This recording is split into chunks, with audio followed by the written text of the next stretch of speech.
Bu bölüm girişimcilere esnek ve paylaşılabilir ofis çözümleri sunan Officera'nın sponsorluğunda hazırlandı.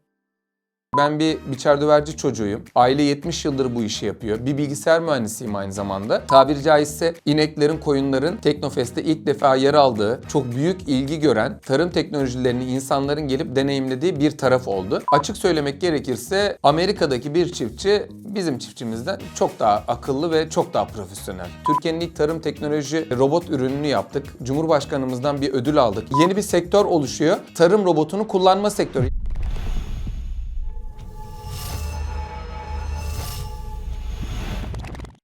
Aslında doğuşu çocukluğumdan diyebilirim. Ben Adana'da doğdum. 8 yaşıma kadar da Adana'daydım. Çiftliklerde büyüdüm. Bilgisayar mühendisi hikayemiz tabii ki üniversitede oldu ama küçüklüğümde tarım makineleri, biçer maketleri yaparak büyüdüm. Bu maketlerden aslında bir ekosistem kurmaya çalışıyordum. Çocukluk hayalimle beraber ilkokulda, üniversitede, lisede projelerle uğraştım. Bu projelerin sonrasında girişimcilik hayatına atıldıktan sonra aileden bir talep geldi. Babam biçer olduğu için pamuk hasadı sonrasında yere dökülen pamukları gördü.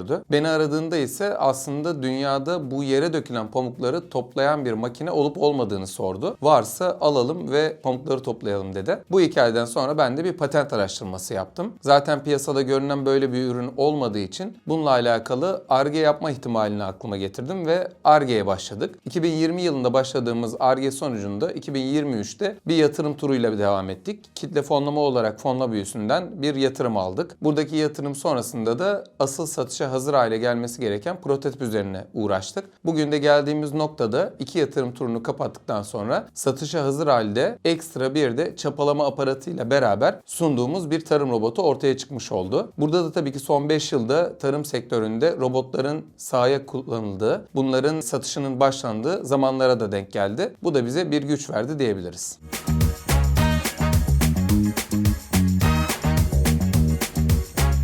Burayı şöyle cevaplayabilirim. Ben de bir TÜME üyesiyim. Tarım teknolojileri kümelenmesi olarak Türkiye'de yerli ve milli olarak geliştirilen tarım ve hayvancılık teknolojik ürünlerinin sahada daha fazla kullanılması, çiftçilere, hayvancılara daha fazla ulaştırılması için aslında sivil toplum kuruluşu olarak görev yapıyoruz diyebiliriz. Burada gençlerimizin büyük bir ihtiyacı var. Karşılarında savunma sanayinde yapılan işlemler gibi tarım teknolojilerinde yapılan işlerin değer görmesi gibi bir vizyon bekliyorlar. Bu vizyonu da TÜME kapsamında sunuyoruz aslında. TÜME kapsamında gençlere bir örnek olarak alt kısımda bulunan girişimlerle beraber, sahaya sürülen ürünlerle beraber ülkemizin yerli ve milli tarım teknolojilerinin daha fazla kullanılması, globalde satışa sunulması, ihracatının yapılması için bir misyon yüklenildi. Burada tabii ki savunma sanayinde geldiğimiz noktada olduğu gibi tarım teknolojilerine de gelebileceğimizin bir göstergesi olarak kendimize hedef koyduk. Bunları da gençlerden aldığımız güçle beraber yapma düşüncemiz var. Bildiğiniz gibi Teknofest TÜME sponsorluğunda ve yürütücülüğünde gerçekleşiyor. Bu yıl Şanlıurfa'da gerçekleşecek olan TÜME tarafında tarım teknolojileri yarışması da olacak. Bu yarışma kapsamında özellikle ülkemize fayda sağlayabilecek girişimleri de gözlemleyeceğiz. TÜME kapsamında da bunun yürütücüyle beraber savunma sanayinde gördüğümüz başarıları burada da görebileceğiz.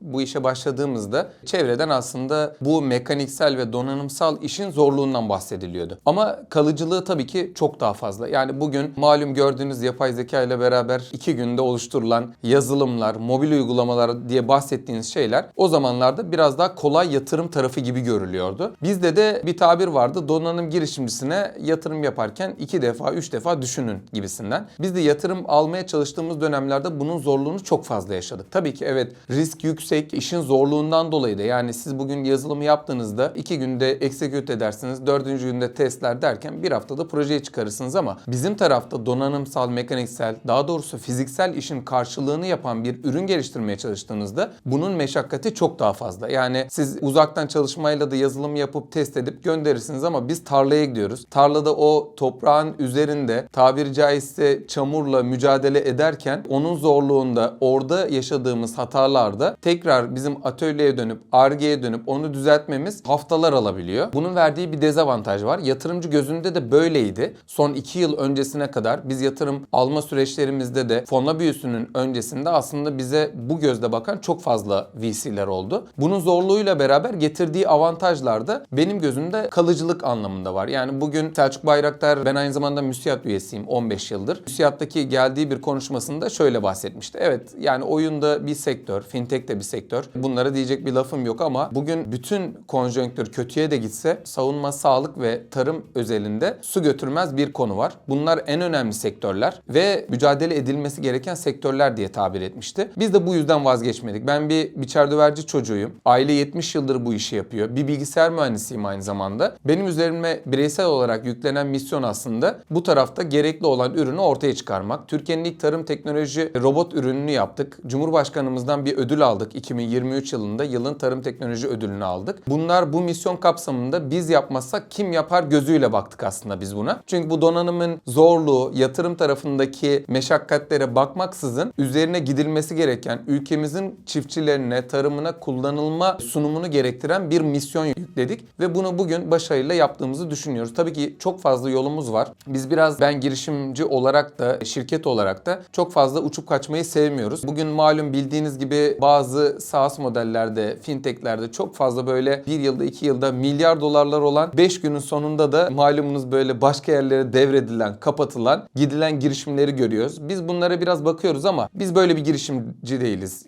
ya da girişim değiliz. Biz bunları daha yavaş yavaş, çünkü dünya ile paralel ölçüde bu arada donanım konusu çok benzer gidiyor. Yani son 5 yılda tarım robotları çıktı. Son 3 yıl önce 15-20 civarında bir tarım robotu sayısı vardı. Biz Amerika'daki fuara 3 yıldır katılıyoruz. En sonki fuarda 40-45 civarında bir tarım robotu ve ürünü gözlemledik. Bunlar biraz sakin, çünkü malum donanım girişimi bahsettiğiniz gibi farklı bir taraftan yaklaşılıyor. Yavaş yavaş gidiyor ama daha sağlam gittiğini de görüyoruz yani. O yüzden yaptığımız işten, sektörden, donanım girişimi olmasından dolayı da mutluyuz. Evet, zorluğunu görüyoruz ama karşılığının da önümüzdeki dönemlerde biraz daha farklı geleceğini de düşünüyoruz.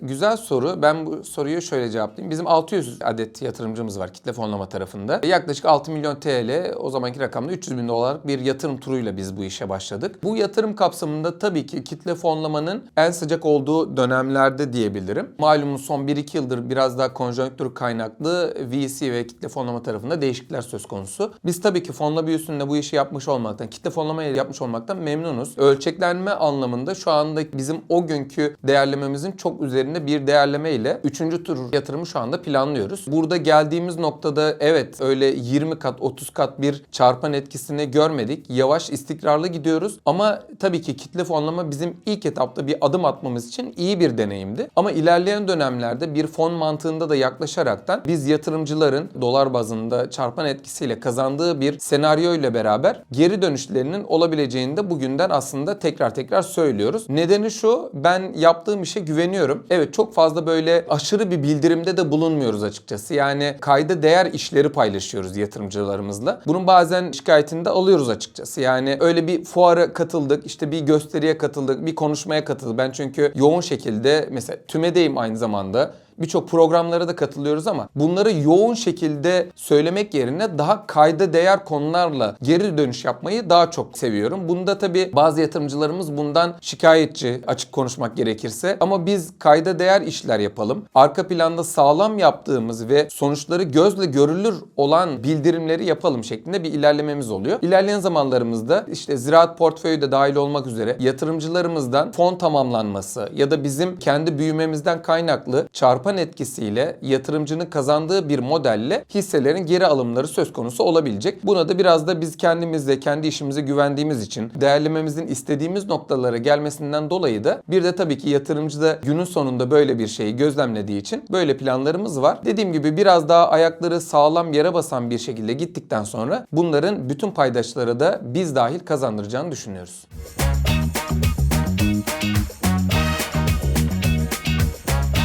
Burada aslında biz bu vizyonu, bu misyonu yine tekrar söyleyeceğim. Tarım teknoloji kümelenmesi tümeyle beraber bütün Türkiye'ye, bütün dünyaya şu anda anlatmaya başladık. Geçen Teknofest'te bugüne kadar hiç olmadığı kadar tarım teknolojilerinde insanların heyecanlandığı bir hale getirildi bu. Tabiri caizse ineklerin, koyunların Teknofest'te ilk defa yer aldığı, çok büyük ilgi gören tarım teknolojilerini insanların gelip deneyimlediği bir taraf oldu. Biz bunu şöyle söylüyoruz. Savunma sanayinde olduğu gibi teknik anlamda, sektörel anlamda biz yeteri kadar tekniğe sahibiz, yeteneğe sahibiz. Şu anda zaten yaptığımız tarım robotu içerisinde savunma sanayi tekniğinin çok benzer bir yapısı mevcut. Yazılımından, mekaniğinden, donanımından, yazılımının haberleşmesine kadar çok benzer bir altyapıda ilerliyor. Bu izleyicilerimiz de tahmin edecektir ki bu anlamda bir sıkıntımız yok. Yani biz yeterince bir insan kaynağına sahibiz. Bu anlamda mühendislerimiz, sektörel bir deneyimimiz var. Biz savunma sanayi tarafındaki teknik altyapıyı oradan gelen ekip arkadaşlarımız da var. Tarım teknolojilerine uyguluyoruz. Bu yüzden aslında benim söylemim de savunma sanayi ürünleri gibi, İHA'lar, SİHA'lar gibi tarladaki İHA'lar, SİHA'lar olarak bunu nitelendiriyor. Tabii ki işimiz açıkçası biraz daha kolay. Çünkü havacılıkta ya da savunma sanayinde prosedürler biraz daha katıdır. Benim hep söylediğim bir şey var. Biz tarlaya indikten sonra çok fazla bize karışan kimse yok. En azından bugün prosedürler tam yerine oturmamışken, çünkü riskler de çok daha az açıkçası. Yani bugün siz bir havacılık sektöründe bir girişim kursanız bunların prosedürlerinden tutun rekabetine kadar bambaşka bir dünya var. Ama bizim tarafta çok daha az girişim ki bu sayıların artmasını biz istiyoruz. Yani biz rakip çapalama robotları, rakip tarım robotlarının çıkmasını istiyoruz. Zaten TÜME'deki Teknofest Tarım Teknoloji Yarışması'ndaki misyonumuz bu. Bunlar çıktıkça sektördeki dinamikler biraz daha yerine oturacak. Yani biz 4-5 yıl önce tarım robotunu, bugün açıkça söyleyebilirim, KOSGEB desteğini alırken, tarım robotunu kurul üyelerine anlatırken bugün geldiğimiz noktada yeni arkadaşlarımız çok daha rahat bunu isteyebiliyorlar ya da söyleyebiliyorlar. Geldiğimiz noktada tabii ki bir fark oluşturuldu. Bu farkın bütün globale yansıması durumunu şu anda vizyon olarak belirledik. Yani bir tane, iki tane afara değil, en az 10 tane olması lazım ki dünya pazarında ciddi bir anlamda pazar payı elde edebilelim.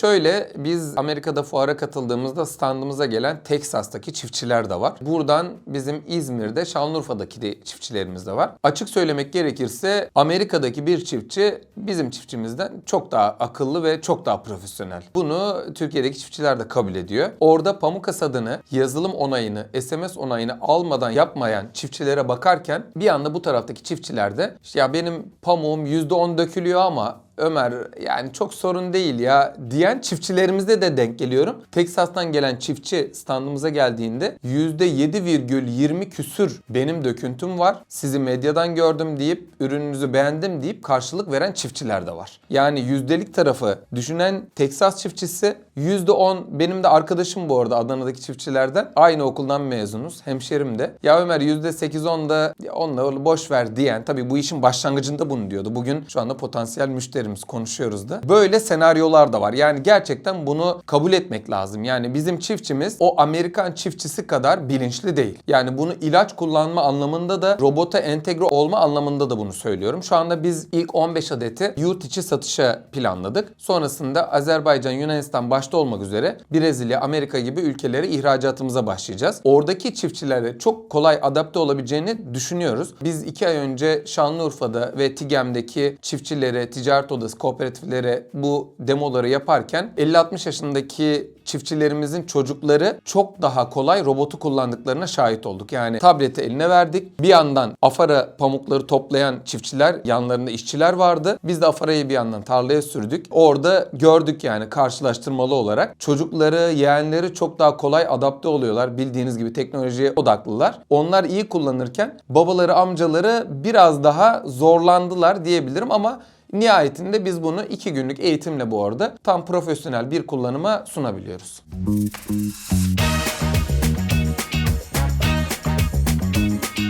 Şöyle, günün sonunda unicorn olmak, böyle fintech'teki gibi 3-5 ayda 1 ayda, bu tabii yanlış anlaşılmasın ama bana göre şeyler değil gibi düşünüyorum. Yani belki de izleyicilerimiz bunu fark edecektir. Bana biraz garip geliyor açıkçası. Yani 5 ayda, 6 ayda, 10 ayda milyar dolarları almak, o milyar dolardan sonra da başlarına başka şeylerin gelmesi çok bize göre şeyler değil. Evet, örnekleri bu arada söyleyebilirim. John Deere'ın satın aldığı gaz sprayer firması var. 2020-21 yıllarında ilk yatırımla pre-seed olarak başlayıp geçen yaz aylarında, Temmuz aylarında tamamını satın aldığı, açıklamadılar ama 450-500 milyon dolara şirketin tamamını satın aldığı ilaçlama robotu firması var. John Deere gibi bir firma bu robotu satın aldı. Geldikleri noktada yani 6-7 yılda, 8 yılda bu noktaya gelmişler. Reel olarak 3 yıldır satıştalar ama baktığınız zaman yarım milyar doları daha yeni elde etmişler gibi bir senaryo var. O yüzden evet, yani bizim hedefimiz rekabette, pamukta bu arada şu anda yok. Yerdeki pamukları toplayan bir cihaz, ürün yok. Çapalamada tabii ki rekabet söz konusu. Ona benzer birçok modülleri de robotumuzun üzerine entegre ederek çalıştıracağız. Buradaki rekabette de pamukta bu arada %97'sini diğer ülkeler üretiyor. Biz %2-3 bandını üretiyoruz.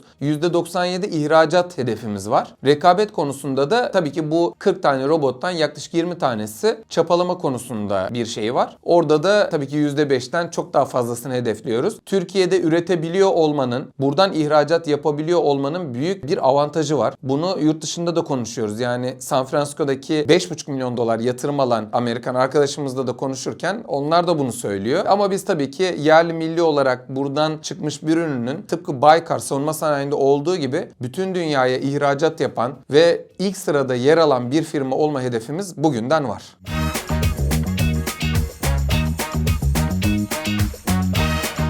Ben kendi tarafımdan daha çok söyleyeyim. Çünkü diğer sektörlerde çok böyle yapay zeka, SaaS model ya da diğer sektörler anlamında çok bir şey söylemeyi istemem. Ama şunu söyleyebilirim. Ben her zaman şahsi olarak da rekabetin az olduğu sektörleri seviyorum.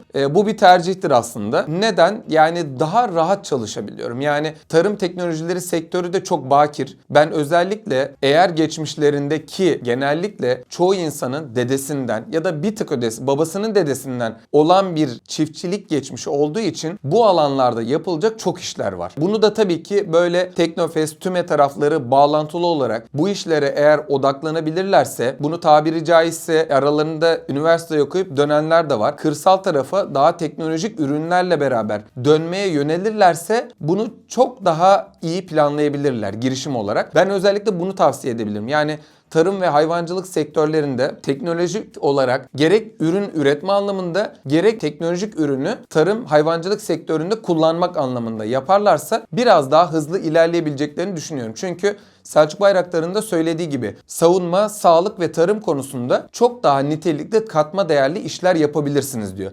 Ben de tarım anlamında bunu güvenle yeni girişimci arkadaşlara söyleyebilirim. Bu sadece teknoloji üretmek anlamında da değil bu arada. Teknolojik ürünleri kullanaraktan tarım ve hayvancılık sektöründe iş yapmayı da kastediyorum. Yani sadece bir ürün üretmek akla gelmesin. Muhtemelen konuşmamda o da çıkarılabilir. Ama yeni bir sektör oluşuyor. Tarım robotunu kullanma sektörü. Yani gerekirse bir şekilde devletimizin sunacağı faizsiz krediler olacak. Devlet destekli bunları alabilecekler. Bunları edinerekten tarım sektörüne giriş yapabilirler. Bir girişimci olabilirler. Bunun önü açılacaktır. Bu sektörde iyi bir fırsat görüyorum. Bunu da gerekirse bize özelden de ulaşabilirler. Bunu dinleyenler arasında ben özel olarak da eğer videonun bu aşamasına kadar dinledilerse muhtemelen bu işi önemsiyorlardır. Bu noktada bizlere ulaşaraktan biz kendilerine yolda gösterebiliriz.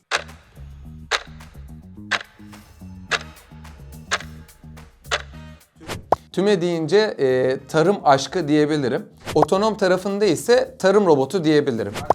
Evet, Aktek konusunda da yine yaptığımız işlerin bir bütünü ve gelecek vaat eden sektör. Savunma sanayi dünya üzerinde başarılmış tarım teknolojileri yolu diyebilirim. Afara'da global tarım teknolojileri markamız. Tarım teknolojilerinde TÜME ile beraber, Afara ile beraber ve yerli ve milli olarak ülkemizde geliştirilmiş tüm tarım teknolojileri ürünleriyle beraber dünyada bir marka olabileceğimize yürekten inanıyoruz.